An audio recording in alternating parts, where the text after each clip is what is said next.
శుక్లాంబరధరం విష్ణుం శశివర్ణం చతుర్భుజం ప్రసన్నవదనం ధ్యాయేత్ సర్వవిఘ్నోపశాంతయే అగజానన పద్మార్కం గజానన మహార్నిశం అనేకదంతం భక్తానాం ఏకదంతం ఉపాస్మహే. ఓం గం గణపతయే నమః. ఓం శ్రీ మాత్రే నమః. ఓం శ్రీ గురుభ్యో నమః. మా ఆది ఆస్ట్రాలజీని చూస్తున్నటువంటి మీ అందరికీ, అలాగే విదేశాల్లో కూడా నివసిస్తూ నన్ను ఎంతగానో ప్రోత్సహిస్తూ నాకు ఫోన్ చేస్తూ ఉన్నటువంటి మీ అందరికీ పేరు పేరున నా హృదయపూర్వక నమస్కారాలు. మీరు మీ జాతకాలు తెలుసుకోవాలనుకుంటే మా ఆది ఆస్ట్రాలజీని సంప్రదించవచ్చు. ఈ నెంబర్ ఫోన్ చేస్తే నేను లిఫ్ట్ చేస్తాను, నేనే మీకు సమాధానం చెప్తూ ఉంటా. అంతేకాకుండా మీ జాతకాలు చెప్పించుకోవాలనుకుంటే date of birth, time of birth, place of birth ఈ మూడు ఉండాలండి. ఉంటే మనం జాతకాలు చెప్పచ్చు.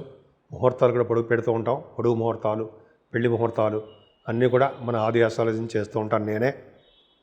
మీకు నేను చెప్పిన ఈ వీడియోస్ నచ్చితే షేర్ చేయండి, మీ ఫ్రెండ్స్కి సబ్స్క్రైబ్ చేయండి, అలాగే నన్ను ఆశీర్వదించండి. ఇప్పుడు మనం ఏప్రిల్ నెల 1 తారీఖు నుంచి 30వ తారీఖు వరకు కూడా 12 రాశుల వాళ్ళకి ఎలా ఉండబోతోందో తెలుసుకుందాం. ధనురాశి వాళ్ళకి శని చూస్తున్నాండి మీ రాశిని. అది అంత ఆమోదయోగంగా ఏం లేదు. చికాకులు, కోపాలు, మనస్పర్ధలు, తెలియని కోపం, ఎవరి మీదో కోపం, ఇంట్లో వాళ్ళ మీద చూపించడము, సక్సెస్ కాలేకపోవడము, చికాకులు అంటే వ్యాపారాల వల్ల కానీ ఉద్యోగాల వల్ల కానీ మీకు ఇబ్బంది పడడానికి అవకాశం ఉంది. కానీ ధనం విషయం మాత్రం సంపూర్ణంగా బాగుంది. అంటే మీకు ఎటువంటి ఇబ్బంది పడకుండా మీ డబ్బులు మీకు వచ్చి తీరుతాయి. అలాగే కుటుంబంలో వృద్ధి కలుగుతూ ఉంటుంది. మీకు ఎంత కోపంగా ఉన్నా సరే మీ కుటుంబ సభ్యులు మిమ్మల్ని ప్రేమిస్తూ ఉంటారు, మిమ్మల్ని ఆదరిస్తూ ఉంటారు. కాబట్టి మీకు కోపం ఎక్కువ, మాట తొందరపాటు ఎక్కువ, పరుషమైన పదాలు మీరు వాడుతూ ఉంటారు. కాబట్టి జాగ్రత్తగా ఉండాల్సిందే. ఈ నెలల్లో కూడా మీరు కొద్దిగా మాట పొదుపుదనం వలన మీరు అన్ని రంగాల్లోనూ ముందంజలో ఉంటారు. వారు మౌనంగా ఉండండి. అలా అంతేకాకుండా కంఠధ్వని బాగుంటుందండి. ముఖవర్చస్సు పెరుగుతూ ఉంటుంది. కంటిన్యూస్గా మాట్లాడుతూ ఉంటారు. మీలో చాలామంది సింగర్స్ ఉంటారు, కొంతమంది ఉన్నారు సింగర్స్. వాళ్ళకి పాటలు పాడడము, యాంకరింగ్గా బాగా రాణించడము చాలా అద్భుతంగా ఉంటాయి. ఏదైనా 4th భావంలో రవిబుధులు, 4th భావంలో రవిబుధులు అంటే జనగా వాళ్ళకి చదువు ద్వారా బాగా విద్య ద్వారా బాగా సక్సెస్ అవుతారు. అలాగే 4th భావంలో శని రాహులు తప్పు కదా, అర్ధాష్టం శని అర్ధాష్టం రాహు ప్రాబ్లమ్స్ ఉంటాయి. అంటే ఏ పని కూడా మీరు సక్సెస్ చేయలేరు. చిన్న ఇబ్బందులు ఎదురవుతూ ఉంటాయి. కానీ రాహు వలన ధనయోగం కలుగుతుంటాయి. ధనయోగం కలగడమే కాకుండా కొద్దిగా మీకు ఇంపార్టెన్స్ తక్కువగా ఉంటుంది. అదృష్టవంతులు కాలేరు. కానీ విదేశాలు వెళ్ళడానికి మాత్రం అవకాశాలు 4th భావంలో రాహు అంటే మాతృభూమి వదిలి మీరు విదేశాలు వెళ్ళడానికి అవకాశాలు ఎక్కువ ఉన్నాయి. ఓ పక్కన రాహు వలన విదేశాలు, ఇంకొక పక్కన కుజుడు మిథునంలో ఉన్నాడు 2వ తారీఖు వరకు. ఆయన వలన కూడా విదేశ పర్యటన మీకు తప్పదు. సరే, అది పక్క పెడదాం. 4th భావం 5th హౌస్లో రవి ఉన్నాడు. 5th హౌస్లో రవి దేవతానుగ్రహం వల్ల కొడుకుంటాడు. అంతేకాకుండా మీరు చేసే పూజలు, మీ నాన్నగారి యొక్క పవర్ మీకు చాలా కలిసి వస్తుందండి. అంతేకాకుండా రవి పంచమస్థానంలో ఉన్నాడంటే మీకు ఈ స్టాక్ మార్కెట్లో కానీ షేర్స్లో కానీ స్పెక్యులేషన్లో కానీ ఇవన్నీ మీకు బాగా కలిసి వచ్చే అంశము అని చెప్పచ్చు. ఈ నటన రంగం, కళారంగంలో కూడా అభిరుచి బాగా ఎక్కువ ఉంటుంది. సంగీతంలో బాగా మీరు మాట అద్భుతంగా ఉంటుంది. గురుడు 6వ భావంలో ఉండడం అంత గొప్ప అదృష్టం కాదండి, కానీ 6వ భావంలోనే మంచి చేస్తాడు. ధనుర్రాశి వాళ్ళకి 6వ భావంలో గురుడు కూడా యోగవంతమే చేస్తాడు. అంతేకాకుండా శత్రుభయం లేకుండా, రుణభయాలు లేకుండా ఆనందంగా సంపూర్ణ ఆరోగ్యవంతుడిగా ఉండడానికి అవకాశాలు ఎక్కువ. గురుడు 6వ భావంలో ఉంటే ఈ లా రిలేటెడ్ సంబంధించిన ఏమైనా ప్రాబ్లమ్స్ ఉంటే వాటిని సాల్వ్ చేస్తాడు కూడా గురుడు. అవకాశాలు ఎక్కువ ఉంటాయి. గురు వలన మేనమామలకి బాగా కలిసి వస్తుందండి. అష్టమ స్థానంలో కుజుడు 3వ తారీఖు నుంచి ఉంటాడండి. 12th హౌస్ నాడు అష్టమంలో ఉంటాడు. ఆయన నీచ స్థితిలో ఉన్నాడు. పంచమాధిపతి కూడా అయ్యాడు.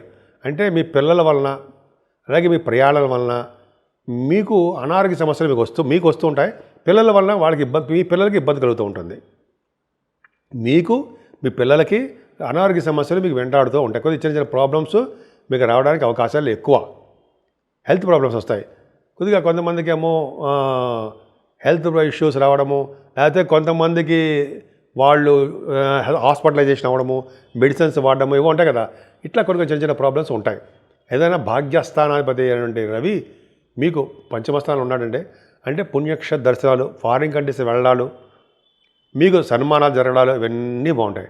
అన్నిటికంటే ముఖ్యమైనది ఏంటయ్యా అంటే దశమంలో కేతువుకి గురుదృష్టి పర్ఫెక్ట్గా అంచాలి. ఎందుకు ఆయన ఉండడం వల్ల కేతువు ఉండడం వలన మీకు సాఫ్ట్వేర్ రంగ ఉద్యోగస్తులకి ఉద్యోగ భద్రత ఉండి తీరుతుంది. ఉద్యోగం పోతుందిరా బాబోయ్ అని భయపడే అవసరం లేదు. అవన్నీ కూడా మేము అనుకోవడం తాత్కాలికమే. ఉద్యోగ భద్రత ఉంటుంది. అలాగే మీరు ఏ గవర్నమెంట్ ప్రొఫెషన్లో ఉన్నా, ఏ ఉద్యోగంలో ఉన్నా కూడా ఉద్యోగంలో డెవలప్మెంట్స్ ఆడవాళ్ళకి చెప్తున్నానండి. ఖచ్చితంగా ఉద్యోగాల్లో రావడము, ఉద్యోగాలు మీరు సక్సెస్ అవ్వడము, అనేక రకాలుగా ముందంజలో ఉండడము, జాబ్ రీత్యా ప్రమోషన్స్ రావడము, ఇవన్నీ మీకు కలిసి వచ్చే అంశాలని ఖచ్చితంగా చెప్పచ్చు. అంతేకాకుండా కర్మస్థానం ఉంటాం కాబట్టి మీరు మంచి మంచి పనులన్నీ కూడా మీరు చేస్తూ ఉంటారు. గురుడు ద్వితీయ 12వ భావం చూడడం వలన ముఖ్యంగా మీరు సన్మానాలు ఎక్కువ జరుగుతాయండి. విదేశాలకు వెళ్తారు, సన్మానాలు జరుగుతాయి. విదేశాలలో కాకుండా మన స్వదేశాల్లో కూడా జరుగుతూ ఉంటాయి. మంచి వాటికి రీత్యా గుడులకి, గోపురాలకి, అన్నదానాలకి మీరు ధనం ఖర్చు చేయడానికి అవకాశాలు ఎక్కువ ఉంటాయి. ముఖ్యంగా మీరు పూజించవలసిన దేవుడు సుబ్రహ్మణ్యుడు. సుబ్రహ్మణ్య స్వామి ఆరాధన, సుబ్రహ్మణ్య స్వామి కళ్యాణం నిరంతరము అష్టోత్తరం చేసుకోవడం వలన మీకు కుజుడు వలన వచ్చే దోషాలు పరిహారమై మీ ఆరోగ్యము, మీ పిల్లల ఆరోగ్యము సంపూర్ణంగా బాగుంటుంది. సో ఈ విధంగా సుబ్రహ్మణ్య స్వామి ఆరాధన చేసుకోండి. మీరు అన్ని రంగాల్లోనూ ముందంజలో ఉంటారు. ఈ ఏప్రిల్ నెలలో 12 రాశుల వాళ్ళు చేయదగ్గ పూజలు ఏంటంటే 12 రాశులు అంటే మేషరాశి నుంచి మీనరాశి వరకు కూడా మన ఏప్రిల్ నెలలోనే 6వ తారీఖు శ్రీరామనవమి. అద్భుతం. శ్రీరామచంద్రుడు, భద్రాద్రి రాముడు, అలాగే ఒంటిమిట్ట కోదండ స్వామి కళ్యాణాలు ఈ ఏప్రిల్ నెలలోనే జరగబోతున్నాయండి. మనం అందరం కూడా శ్రీరామచంద్రుడి యొక్క కృపకి మనం పాత్రలవుదాం. ఆ రోజు కళ్యాణం, శ్రీరామచంద్రుడి యొక్క కళ్యాణం చేయించుకోవడము, శ్రీరామచంద్రుడి యొక్క దర్శనం చేసుకోవడము, వీలుంటే భద్రాచలం వెళ్ళడము, లేకపోతే మన ఇళ్లలోనే మన టీవీలో చూస్తూ ఉంటాం. అలాగే మన ఊళ్ళో కూడా శ్రీరామచంద్రుని కళ్యాణం చేయించుకోవడము, శ్రీరామచంద్రుని ఆరాధించడం ఎంతో అదృష్టం ఉండాలండి, ఉంటుంది. ఎవరైతే శ్రీరామచంద్రుడి కళ్యాణం చేయించుకుంటారో వాళ్ళకి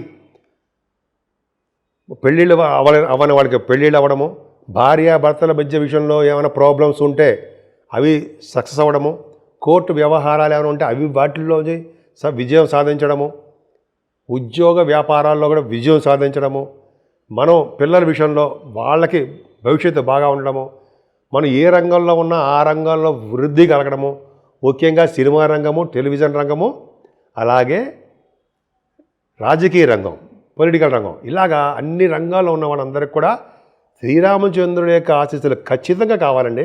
శ్రీరాముడు, అమ్మవారు సీతాదేవి, లక్ష్మణస్వామి, భరత శత్రుఘ్నులు వీళ్ళందరి యొక్క ప్రభావం మనమే ఉండాలి.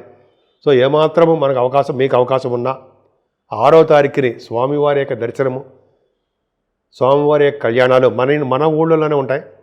అలాగే పానకము, వడపప్పు విశేషం ఉందండి. పానకం, వడపప్పు ఎవరైతే చేయిస్తారో శ్రీరామచంద్రుడికి వాళ్ళ భార్యాభర్తల యొక్క అన్యోన్య దాంపత్యం ఉంటుంది అని శాస్త్రం చెప్తోంది. సో ఈ విధంగా మనం శ్రీరామచంద్రుడిని కొలుద్దాము. అలాగే సంకటహర చతుర్థి కూడా ఉందండి ఈ నెలలో కూడానే. అద్భుతమైన పండుగలు చాలా ఉన్నాయి. మనం ముఖ్యంగా శ్రీరామచంద్రుడిని మనం కొలుద్దాం. ఒంటిమిట్ట శ్రీరామచంద్రుడు కళ్యాణం ఎంతో అద్భుతం అండి. ఆయన కూడా కొలుద్దాం. శ్రీరామచంద్రుడిని ఎక్కడున్నా సరే రామ రామ రామ అంటే ఎన్నో పాపాలు పోతాయని మనం చాలా గురువుగారు చెప్తుంటారు కదండి.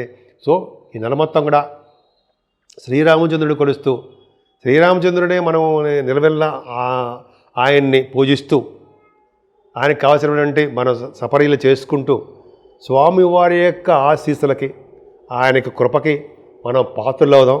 మీ అందరికీ కూడా ఈ చూస్తున్న మీ టీవీ మన టీవీ అంటే మన ఆది అస్ట్రాలజీ చూస్తున్నటువంటి మీ అందరికీ కూడా ఈ నెల మొత్తం కూడా శుభాలు చేకూరాలని, విదేశాల్లో ఉన్న వాళ్ళకు కూడా మంచి జరగాలని, ముఖ్యంగా మీ ఉద్యోగ భద్రత ఉండాలని, సాఫ్ట్వేర్ రంగ ఉద్యోగస్తులు కానీ ఏ రంగంలో ఉన్నా సరే వాళ్ళకి, అలాగే వ్యాపారస్తులకి చాలా బాగుండాలని, దినదిన ప్రవర్ధమానం అవుతూ ఉండాలని, సినిమా రంగంలోనూ టెలివిజన్ రంగంలో ఉన్న వాళ్ళందరూ కూడా ఎప్పుడూ ఆనందంగా ఉండాలని, ప్రజాసేవ చేసుకుని పునీతులు అవ్వాలని, అలాగే శ్రీరామచంద్రుడిని మనం నిలువెల్లా కొలుస్తూ రాముల వారికి అలాగే శ్రీరామచంద్రుడి వారికి ఆయన కొలుస్తూ మనం మర్చిపోకుండా ఉండవలసిన దేవుడు ఆంజనేయ స్వామి.